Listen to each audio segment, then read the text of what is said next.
మోసపోయేవాళ్లుంటే మోసం చేసేవాళ్లు కూడా ఉంటారు. అది సామాన్యులైతే తెలీదు అనుకుందాం.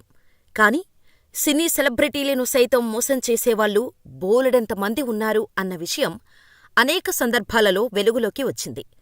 ఇక తాజాగా జూనియర్ ఎన్టీఆర్ కూడా ఒక స్థలం కొనుగోలు విషయంలో మోసపోయారు.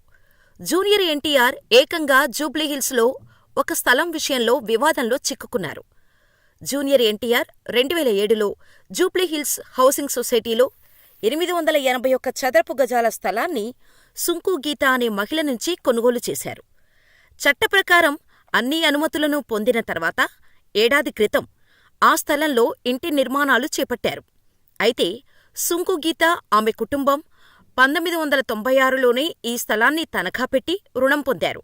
కాని ఆమె ఆ రుణం చెల్లించలేదు. స్థలం కొనుగోలు సమయంలో ఆ విషయాన్ని తనకు చెప్పలేదని ఎన్టీఆర్ చెబుతున్నారు. ఈ క్రమంలో Ind bank, bank of Baroda, Oriental Bank of Commerce బ్యాంకులు డెట్ రికవరీ ట్రైబ్యునల్ను ఆశ్రయించాయి. దీనిపై విచారణ జరిపిన ట్రైబ్యునల్ బ్యాంకులకు అనుకూలంగా తీర్పుని ఇచ్చాయి. ఆ స్థలంపై ఎన్టీఆర్కు హక్కులుండవని, బ్యాంకులకే హక్కులు ఉంటాయని స్పష్టం చేసింది. ఈ నేపథ్యంలో తనకు స్థలాన్ని విక్రయించిన సుంకు గీతపై పోలీస్ స్టేషన్లో జూనియర్ ఎన్టీఆర్ ఫిర్యాదు చేశారు. దీంతో ఆమెపై కేసు నమోదైంది.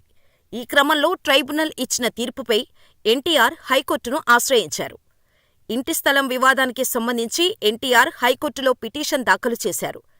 తన స్థలంపై బ్యాంకులకు హక్కులు ఉన్నాయంటూ డీఆర్డీ ఇచ్చిన ఉత్తర్వులను రద్దు చేయాలని జూనియర్ ఎన్టీఆర్ హైకోర్టును ఆశ్రయించారు.